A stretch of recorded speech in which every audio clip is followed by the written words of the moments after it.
Hi YouTube, it's Kathy, and this is my weekly entertainment wrap-up for March 26th through April 1st. This week I read 2 books, I watched 1 show, I watched 2 movies, and I listened to 1 book.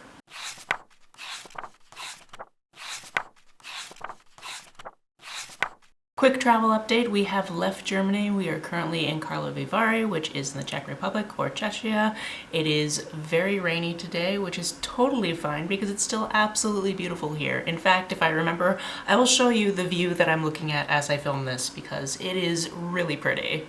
Kathy from editing here. One more thing I wanted to say about traveling and travel vlogs is yes, I haven't done any more. I'm going to eventually do them, I promise. However, if you're really wanting to see the travel content, I also do that on Instagram. I actually have highlight reels set up by the locations we were in. So I have one for the UK, I have one for the Netherlands, I have 2 for Germany because I took a lot of photos in Germany. And then obviously now I have one for Czechia.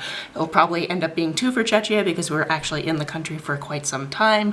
And then eventually I will have one for Hungary and one for Romania, or possibly multiples. So if you're going, Kathy, why don't you have the travel vlogs up yet? It's honestly because I just haven't really gone through the footage and because my voice sounds like this, but I also have photos, so go look at the photos. First this week, and for the Trans Rights Readathon, I finished Hell Followed With Us.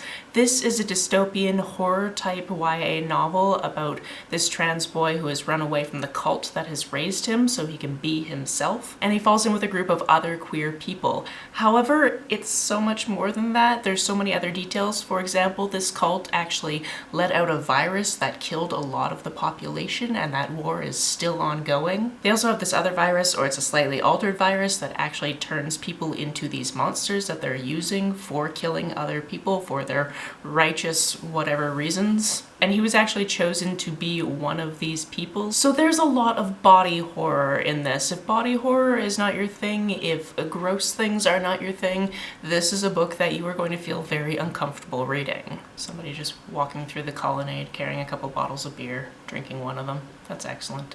It's 9:30 in the morning. This book is raw and grotesque and fantastically written, so if you enjoy horror, I definitely recommend it. Next, we have a book that I actually read all in one day, and that's Girl Forgotten. This one is about this girl who has just moved to a new school for reasons you eventually figure out, but essentially she is now living with her dad instead of living with her mom. And the day before she goes to school, she's actually going for this walk, and she finds herself walking through this cemetery, and she sees the grave of this girl who died at 17, which is her age. So she starts looking up how she died and realizes that it's an unsolved case. When she gets to high school, she finds out she has to do this senior project. It can be anything, but it has to be at least 80 hours of work, and it's a passion project type of thing. And she decides that she is going to do a true crime podcast to figure out who killed this girl whose grave she saw the day before. I think I've mentioned it a few times. I've been watching a lot of true crime related content over the past year or so, so this was obviously right up my alley.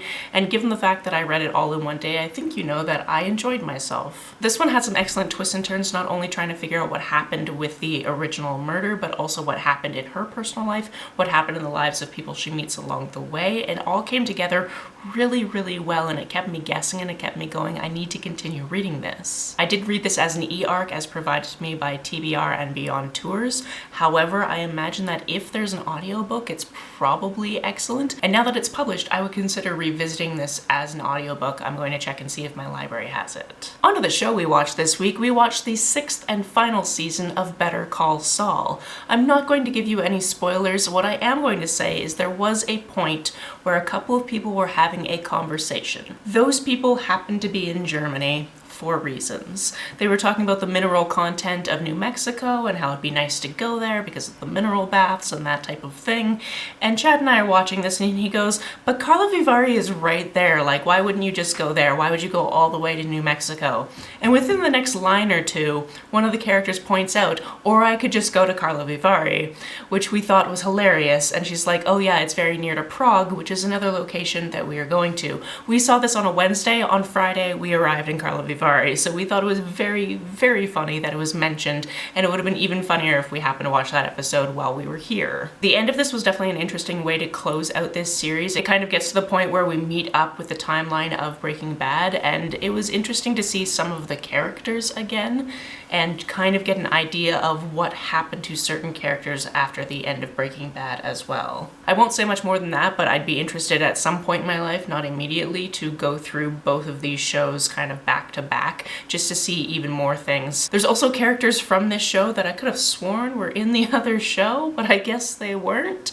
And yeah, that was a weird moment because I was not alone in that thought. As for the movies we watched, the first one was a Czech movie that is either called Run Waiter Run or Waiter Scarper, depending on the English translation. It is from the 80s, I believe, Chad? It's from the 80s, right? This movie is from 1981, and we mostly watched it because Chad has seen it before and knows that there is a big flight sequence, and by flight sequence I mean people running after other people, so a chase sequence, that's the word I was looking for, that takes place in Karlovy Vary, so literally the streets just outside this window that you're against, and it was definitely worth watching specifically for that. It was also kind of a ridiculous movie, and this guy was such a shyster that had so many different things going on, so it was actually a pretty excellent movie. I enjoyed watching it, and then I definitely enjoyed seeing the place where I currently am in the movie I was watching. After that, we went on to watch Girlfriend's Day, which I picked because Bob Odenkirk was the main character, and he is the main character in Better Call Saul, so I went, sure, why not?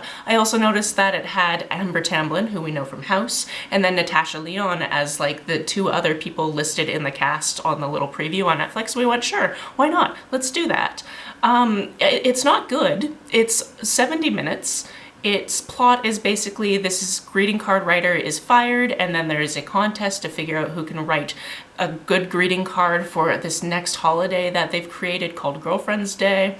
It's not great. It has to do with a lot of like people trying to do things and backroom decisions and things that happen off camera, and yeah, not exactly worth your time. And I felt especially betrayed because again, Natasha Lyonne was like the third person listed on the cast list, but she was in it for like literally one scene. I was, however, very, very amused that there was this one character that you kind of really only see the side of his head and you hear like maybe a couple of lines from him, and I was like, I'm pretty sure that's Ed Begley Jr., who is another Better Call Saul cast member, and when I looked it up at the end I was like, ah, yeah, it was him. Okay, weird. This just seems like all of the people that work with Netflix had to do another movie for contract reasons, and this is what happened. The audiobook I listened to this week is Sir Callie and the Champions of Helston. This one is fantastic. This one has to do with a character named Callie, who is non-binary, and they and their father actually leave their family home because their mother is not supportive of this. Their father is the head knight for the king, however the king has disappeared after one of his sons dies, and he's gone into basically this deep depression about his son being dead. So the king has completely disappeared. The queen is still in the kingdom, but she is obviously grieving as well, and then their second son is now going to have to become king eventually, and he's going through some tough times trying to train for that new role. Callie's father is called to court to help with this, and Callie really wants to go too because eventually Callie wants to be a knight. However, everybody in the kingdom sees Callie as a girl, and girls can't be knights, and it goes from there. This was fantastic. I really enjoyed this middle grade fantasy. It was such a fun adventure. I really loved seeing the characters we met along the way and the different relationships that grew from different situations, and I'm pretty sure it's the first in a series. I really hope it's the first in a series because I want to see so many more adventures by these characters. They're adorable. They really learn to get to know each other. There's different reveals of backstories of different people along the way in this book. There's other things that are very interesting about like the so-called baddies and that type of thing, so I want to see so much more from this world. This was absolutely fantastic. I loved this book. That's it for this week. If you've read, watched, or listened to any of these, let me know about it down in the comments below. On the way down to the comments, if you hit that subscribe button, that would be very nice of you. If you don't feel like leaving a comment but want to make sure that I know you were here, just leave me an emoji or a smiley face if you happen to be on your keyboard. Some people have asked if there's a way to financially support this channel, so I set up a Kofi account, which is a digital tipping service. The link for that, as always, is down below. You can like and share this as you see fit, and I will see you very soon. Bye!